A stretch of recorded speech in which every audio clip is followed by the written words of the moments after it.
Asylum. What happened, America? It's time for U.S. World Report. Here's Tom Osborne. These are the stories making headlines this week.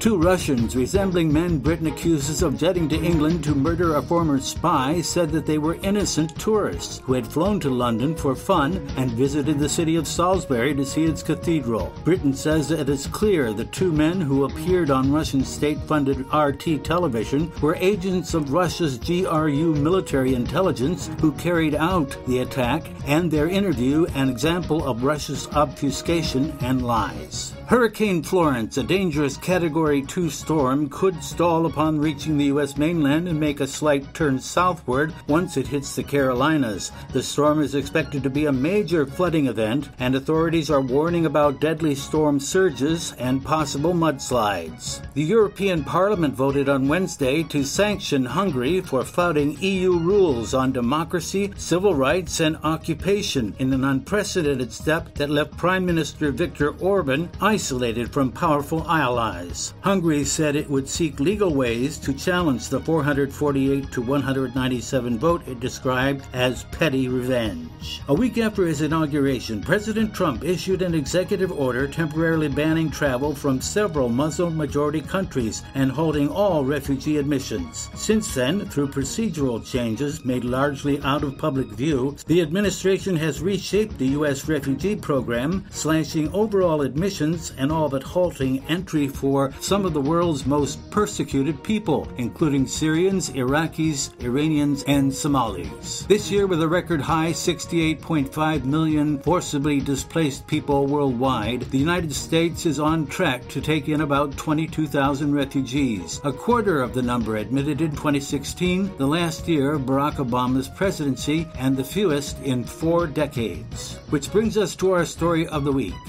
Asylum. America, what happened? Here's Dr. David Canervo to give us the backstory. David? Thank you, Tom. An asylum is a safe place where people seek refuge from a threatening situation. It may be a country, a city, or a building.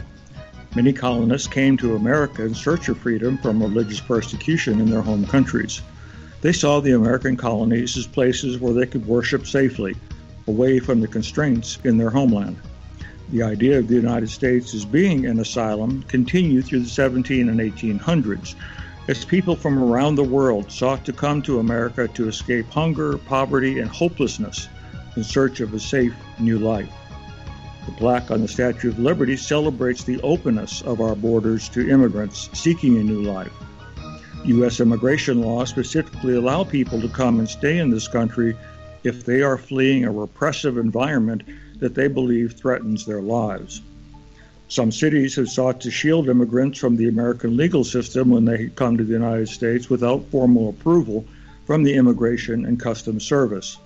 City officials believe it is morally right to not inform U.S. officials of the existence or location of illegal immigrants living in that city, because they see the deportation of people seeking a better life, regardless of how they entered the country, as contrary to the message on the Statue of Liberty and our tradition as a nation. Stories exist in this country and in others of people who have sought safety within the confines of a church, where there is a belief by the church leader that someone may be sought unjustly by government officials. Asylum, the ability to stay in the church safely, is allowed while the church officials seek to resolve the problem. In addition to churches, foreign embassies have also been used to shield potential political prisoners from the local authorities. The question is whether the United States still serves as an asylum for the poor and huddled masses yearning to breathe free. Ken? Thank you, David. Let's begin with this clip from the Schaus Law Group. How does someone apply for asylum in the United States today? I'm Andres Ortiz, immigration attorney here with the Schaus Law Group, and a lot of people ask me, how do I apply for asylum here in the United States?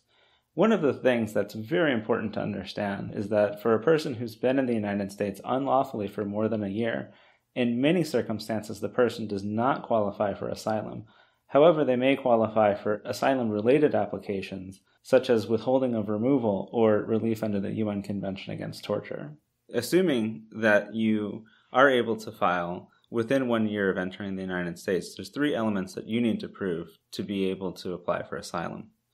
The first is that you have a well-founded fear of returning to your home country.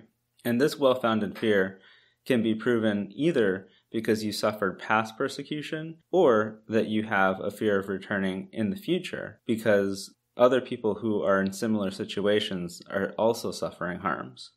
And number 2, there needs to be a group that has persecuted you because you are in some kind of specialized group, or there is a group that would likely go and persecute you because you are in a specialized group. And these specialized groups are by no means exhaustive, but here are some examples. A person's race, religion, sexual orientation, gender, or political beliefs. And finally, number 3, the government needs to be the entity that it's persecuting you, or there needs to be a group that the government will not control in persecuting you. It's very important that if you are seeking asylum here in the United States, that you seek out an immigration attorney and not a notario or an immigration consultant. And this is because these people are not lawyers who often take advantage of people by filing fraudulent asylum claims, telling them that they're going to get an immigration benefit, but in the end, put them on a path towards deportation. So if you have a fear of returning to your home country, it's important to consult with an experienced immigration attorney who can help you navigate the tricky waters of immigration law. Dr. Canervo, these rules of today, they don't really apply to, say, some of the asylum seekers from World War II and the beginning of our space program. Could you explain that a little bit? Sure. Following the end of World War II, there were a number of people, of course, who chose to want to come to the United States instead of the Soviet Union because of the reputation of the two governments. And so one of the things that we did was to ignore the fact that people such as Wernher von Braun, who was the chief German scientist in charge of their missile program, we decided that we needed to capture him and take him to the United States, even though he was involved in sending missiles to England and killing lots of people. So when it came to looking at what people had done in their past, we were willing to overlook their work in the German army to capture him for our own later benefit. Ken? Tom Osborne, do we look the other way now to anybody? Well, sadly, that's the case. Thousands of immigrants from Central America have been asking for asylum in the U.S. based on rampant gang violence or domestic abuse in their countries. 2 new actions by the Trump administration in recent weeks mean that few of them are likely to win their arguments. Asylum for abused women and those fleeing gang violence has all but ended in the U.S., regardless if a case has been pending for years or is a fresh plea at the border. The changes in policy were unexpected and unilateral and have thrown asylum cases, for example, in California and across the country, into turmoil. For example, in June, U.S. Attorney General Jeff Sessions made the unusual move of intervening in a domestic violence case in which a North Carolina immigration judge denied the application of a Salvadoran woman. She said she'd been sexually abused, emotionally, and physically abused by her ex-husband. A subsequent appeals board ruled in favor of Sessions, stepped in and overruled the appellate decision, restoring the lower court's ruling's denial. Immigration courts are not part of the regular judicial system and are entirely under the power of the U.S. Department of Justice, giving our Attorney General, Jeff Sessions, complete control over them. In his decision, Sessions argued that domestic abuse was a, quote, private violence, close quote, and that because Central American societies likely don't view married, abused women who are unable to leave their abusers as a distinct group in society, the United States should not either. So what we have then is, under current asylum laws, a petitioner must prove that they are a particular social group that is in trouble, unless the bid for asylum isn't based on race, religion, nationality, or political grounds. The final point, the asylum statute does not provide redress for all misfortune. This, Sessions wrote in his decision, the mere fact that a country may have problems effectively policing certain crimes such as domestic violence or gang violence, or that certain populations are more likely to be victims of crime, cannot establish itself as an asylum claim. And this past week, the Trump administration took a further step when U.S. citizens and immigration services began instructing its officers to reject new asylum seekers who made gangs or domestic violence the basis of their pleas. Well, Tom, questions for asylum seekers. They ask, am I a refugee? Now, a refugee is someone who's been forced to flee his or her country because he or she has suffered harm and has a well-founded fear of future harm because of who they are. Mary? You're listening to U.S. World Report with Tom Osborne, Dr. David Canervo, Ken McCaleb, and Mary Saliba. And we'll be back right after these messages, so stay with us.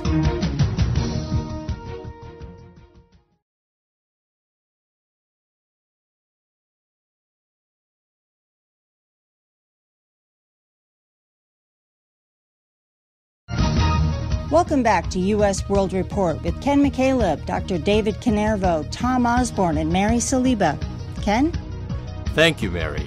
This next clip is from Vox Video, that's spelled V-O-X, and it's part 1 of 2, and it's titled, Why Seeking Asylum is So Difficult. Outrage outside a detention center in New Jersey today. The disturbing images of small children being torn from their parents were troubling enough. The Trump administration is reportedly weighing their options of housing immigrant children at military bases. How did the United States get here? In the last 15 years, America has taken in more refugees than anywhere else in the world. A fraction of those refugees, asylum seekers, have grown in recent years to the point of overwhelming the current system. And now, the country is at a tipping point. The legal definition of a refugee is someone who isn't able to live safely in their home country, or has a really strong reason to fear that they won't be safe if they stay. Persecution that is racial, religious, political, or national, or targeting what's called a particular social group. Someone who's been persecuted can apply for refugee status in their home country or in the first country that they flee to, where they might apply in a refugee camp, for example. An asylee is a refugee. It's just that they've already arrived at another country, like the United States, and fear going home. Here's how it works. Asylum seekers must fill out the I-589 application, a 12-page form. If that sounds complicated for someone fleeing an oppressive homeland, don't worry. There's a 14-page instruction booklet to help. Both the form and the instructions are only available in English. And the I-589 has to be filled out in English, or it'll get sent back. Not every asylum seeker necessarily understands the process or has the resources to kind of go about it exactly the right way. Customs and Border Protection itself has been accepting very few people in recent weeks who are presenting themselves for asylum. So people are waiting to be allowed to set foot in the U.S. and claim asylum for, 2 weeks on bridges in Ciudad Juarez in the heat of summer. At a certain point, it starts to seem like the safer option to go in between ports of entry and risk breaking the law.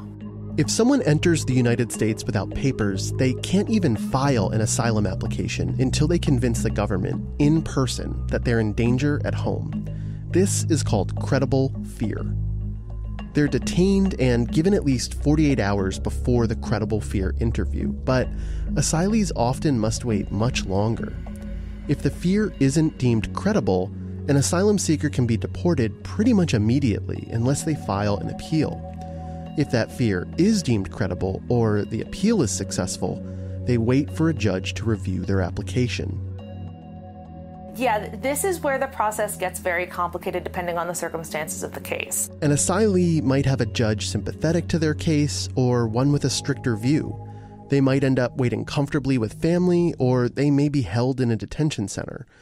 And in spring 2018, they could even have been separated from their children under Trump administration policies. China has historically had the most applicants for asylum to the United States, and that hasn't changed. But applications from El Salvador, Guatemala, and Honduras have increased 234% in the past 3 years, with more applicants in that time period than the previous 17 years combined. This area is called the Northern Triangle. Civil wars and political unrest from the 1950s through the 1980s left institutions unstable. Violence, extreme poverty, and crime stemming from drug and gang activity is widespread. Asylees fleeing this area aren't responsible for the danger they live in. They're trying to escape it. David, this topic is getting pretty complicated, and over time, it may be even getting worse. Your thoughts about the application process? Well, it is complicated, and of course the fact that everything is in English says to me that they're trying to discourage applications and certainly make it more difficult for people to come here. It's a real problem because it is contrary to our country's earlier principles when we accepted almost everyone who sought to come. Now we're becoming more discriminating in who we want to have and allowing people in. To a certain extent, I guess I can see that as understandable in that we only have so many resources, we only have so many rooms, so many jobs for people to come, and we can't accept perhaps everyone who would like to come here. We are still considered the beacon of hope in the world. At the same time, it is contrary to our principles, and it is a very sad situation where we are not willing to let everyone in who would like to come. So there are certainly arguments on both sides, and it is very difficult and complex for that reason. Ken? Since May of 2017, the federal government's head count of detained migrant children has risen from 2,400 to 12,800. My numbers might be slightly off. The New York Times reported government data indicates the increase isn't due to an influx of children entering the country. Rather, it's a reduction in the numbers who have been released to live with families and other sponsors, the report said. And most of the children cross the border alone without their parents. And the Washington Post reports the number of migrant family members arrested for illegally entering the United States shot up 38% in August to almost 13,000 people. Tom Osborne, your thoughts? Well, Ken and David, I think part of the problem is a confusion between the international outlook and the U.S. outlook, which is ever-changing. Currently, there are about 68.5 million people, men, women, and children, escaping war, persecution, and political turbulence, and these are refugees and asylum seekers. There are others looking for jobs and education. They're usually called migrants, and people who want to live permanently in another country, immigrants. And there's been confusion and debate, of course, over the use of these terms to describe the plight of those on the move. And this can be very subjective according to who talks to you and who takes the information and the procedures that you follow. It helps to understand the distinct differences between a refugee, asylum seeker, immigrant, and migrant. For example, a refugee is someone who has been forced to flee his home because of war, violence, or persecution, often without a warning. That's the international point of view. They're unable to return home unless and until conditions in their native lands are safe for them again. The bottom line is the difference between a refugee and an asylum seeker in a nutshell is a migrant is anyone who seeks to move overseas. And a refugee does in conditions where they've been forced from their homeland. And an asylum seeker is someone who says he or she is a refugee. The difference between asylees and refugees is largely procedural in the U.S. A person who requests asylum in the United States is called an asylee. A person who requests protection while still overseas and then is given permission to enter the U.S. as a refugee is naturally called a refugee. Ken? Well, here's some of the things that would bar you as an asylum seeker. If you were involved in the persecution of others, if you were convicted of a certain type of crime in the United States, or the commission of serious non-political crimes outside of the United States, and also being a danger to national security. We're up against a hard break. You're listening to U.S. World Report with Tom Osborne, Dr. David Canervo, Mary Saliba, and Ken McCaleb. We hope that you'll stay with us. There's lots more to come.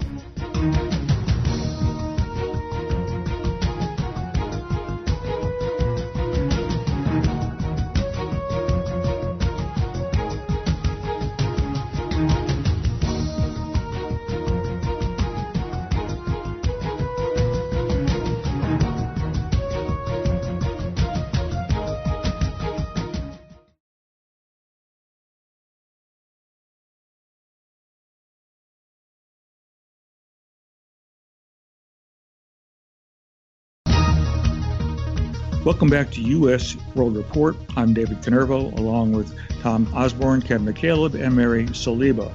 We're talking about asylum. America, what's happened? Ken? Thank you, David. Now, here's part 2 of 2 from our Vox video roll-in. In the Northern Triangle, it's a little more complicated because instead of talking about persecution by the government, we're talking about often persecution by gangs.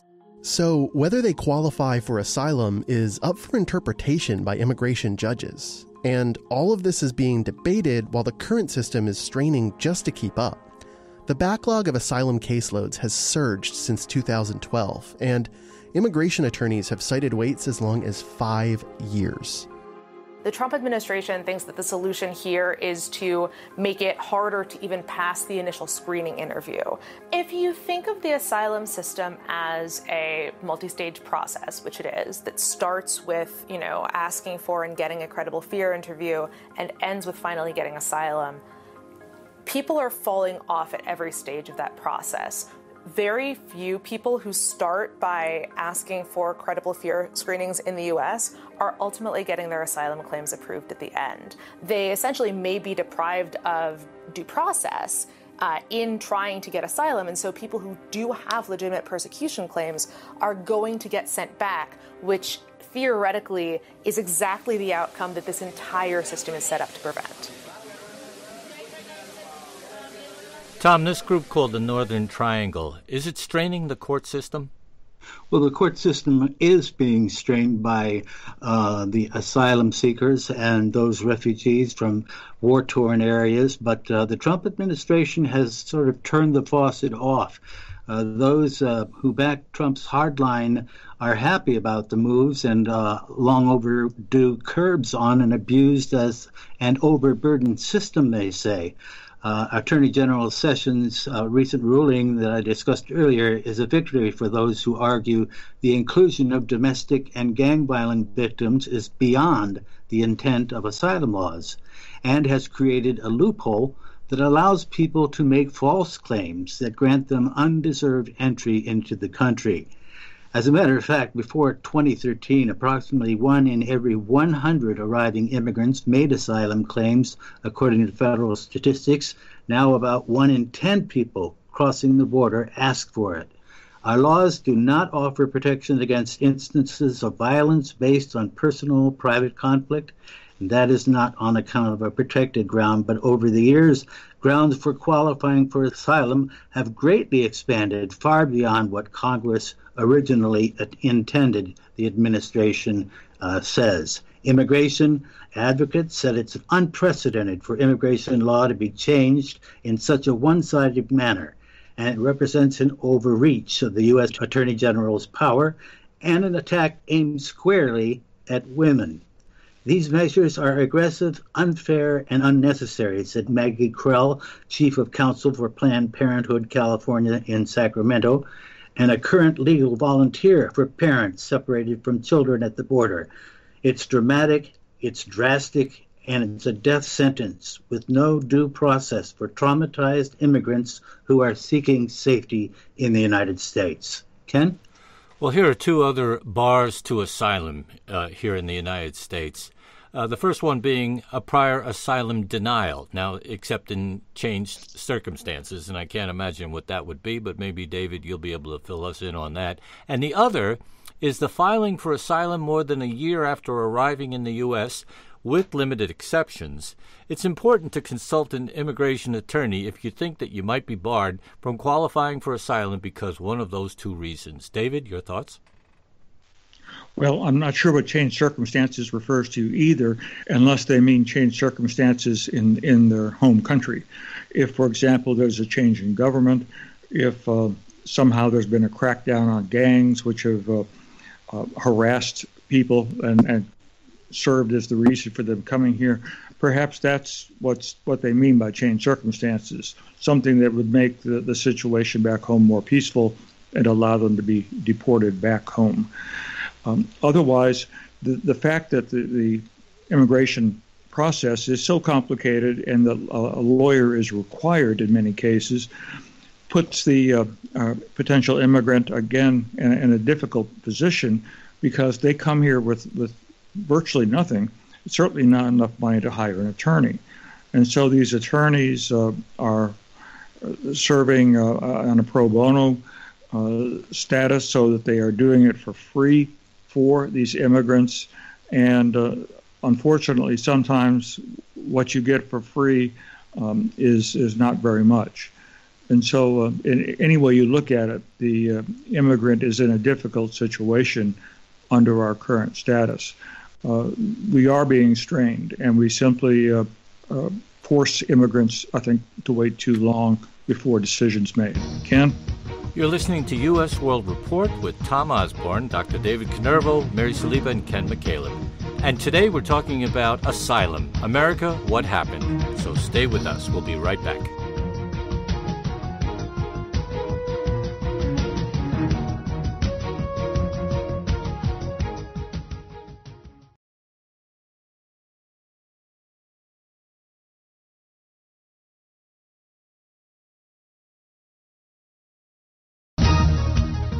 Welcome back to U.S. World Report. I'm Tom Osborne, and today we're talking about asylum. What happened, America? Ken. Thanks, Tom. This next audio clip is from Vice News, and it involves a family that gave up on U.S. asylum and chose to go further north. Last March, Vice News followed Jose Castillo, an undocumented immigrant who uprooted his family and hid them in the basement of a church in Buffalo, and snuck them across the border to Canada to seek asylum. After almost 12 hours of vetting, he and his family were finally granted a refugee hearing and allowed in. Like tens of thousands of immigrants, Jose thought Canada would welcome him with open arms. But now, just 10 months later, the promise of Canada isn't all that it seemed. Jose's refugee claim was denied, even after he appealed. In December, he was told to show up to an immigration office with all of his documents, which is usually what happens before you get deported. Instead of turning himself in, he moved his wife and kids to Vancouver to live with his sister, which shifted his case from the top of the pile in Alberta to the bottom of the pile in British Columbia. Moving to the back of the line has bought them some more time, but it's also separated them. Jose stayed in Edmonton to try to make back some of the money he lost during his case. Jose thought he was set. He's from El Salvador, which has one of the highest murder rates in the world. And Canada loves immigrants. Just ask its prime minister. But getting refugee status isn't that simple. It's not enough to come from a dangerous place. You have to convince a judge that you specifically would be in danger if sent back. There are many, many times when I'm extremely heartbroken and angry at the same time, because people have uprooted themselves based upon expectations that were completely false. Lorne Waldman is a prominent refugee and immigration lawyer. He's been hearing from a lot of people like Jose lately, and wishes they had been better informed. A refugee is someone who, if they go back to their country, can convince an adjudicator that there is a serious possibility that they will be persecuted. So if you've been outside of your country for 10 years, it's harder to establish that you're going to get into trouble when you go back. The false hope that Canada welcomes everyone led more than 20,000 people to cross the border from the U.S. last year, about twice as many as the year before. The vast majority of those cases are still pending, which has backed up the entire system. Canada can't stop the people from coming, but it can try to dissuade them before they do. And that's exactly what it's been doing, with targeted infographics, cautionary tweets, and personal visits from multilingual government officials. It's really important to speak with people that do your job, that know the communities, are very involved. Earlier this month, Pablo Rodriguez, a member of parliament from Montreal, flew all the way down to Los Angeles to meet with Central American community leaders. A lot of people they serve had just learned that their temporary protected status, or TPS, will run out next year. Prime Minister Trudeau's enthusiasm toward immigrants inspired so much false hope last year that he's even tried to walk some of it back. We are a country of laws. There are rigorous immigration and customs rules that will be followed. Make no mistake, we enforce them. But the message clearly hasn't gone far enough. I'm here basically to counter some misinformation that circulated in a lot of medias in Latin American community. For example, that Canada has a special program for TPS beneficiaries, which is not the case, or that you can just come into Canada and stay there for the rest of your life, which is also, as you know, not true. So is it fair to say that Canada is maybe not quite as open of a border as people view it? Well, it is as long as you follow the rules or requirements and the regulations. Tom, it doesn't seem to be any better for asylum seekers in Canada. I mean, once you're turned away from the United States and Canada, where can you go, and why is that? Well, a lot of people believe that, and certainly that was a thought during the Vietnam War. We all recall how many just walked across the border and never came back. I don't know, they had to hide probably. One woman in particular, I'm looking at her story, she sold everything and decided to take a bus to Canada. As they neared the border, a border official came on board and checked IDs and so on. And they asked for her ID, and she was asked where she was going, and she replied to Truro, Nova Scotia. She was also asked how much money she had on her. She said $35, and he said, "How are you going to live?" And I replied, "I'm going to live with my husband and in his mother-in-law's home. My husband is Canadian." I suppose they wanted to make sure I was not coming to live off their system, she says. But when they arrived, she had to immediately report to immigration, was advised that she was to keep in contact with them and report any changes. Immigration would call her from time to time to come up to their office and check in. Eventually, she applied for it and got a very good job. And one day at the office, she received a call to report to immigration, and it was then that she told them that she was working, and they told her she was not supposed to work unless she was given permission from them. She was allowed to keep the job, but they would often call her to report in. This went on for about 2 years until she received some legal immigration status. So it's not just like crossing the border to Canada. Ken? David, what would you say is the heart of the problem? Is it Trump? Is it Trudeau? What is it? I suspect that a lot of it is because of native citizens who are there, either having been born there or who immigrated legally, resenting those who are coming to the country, legally or not, in that people, particularly from different cultures coming in, do have an impact on the culture of their new country. I have friends in Sweden who have been rather upset over the number of people from Northern Africa who have been given asylum in Sweden and some of the other Northern European countries. They say that the culture of that country is changing and that it bothers them a great deal. And so I suspect that is to a great degree at the heart of the problem. They want to maintain the country as it is, the culture they're used to, the traditions they're used to, and they don't want that to change. Here's some questions an asylum seeker might ask. Do I need to bring an interpreter to the asylum office interview? And the answer is yes. The asylum office does not provide interpreters for asylum interviews. You must bring your own interpreter to the interview. And then you might ask, do I need to bring an interpreter to immigration court? Well, generally, interpreters are not provided at a master calendar hearing.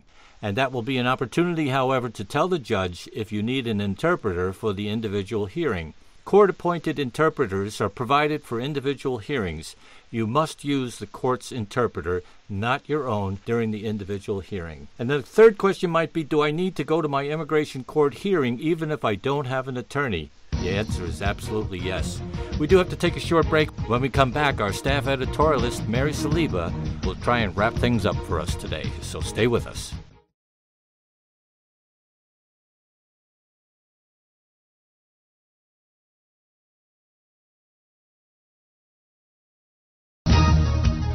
Welcome back to U.S. World Report, and this is our show's summary segment where we get a chance to hear from our news team editorialist, Mary Saliba.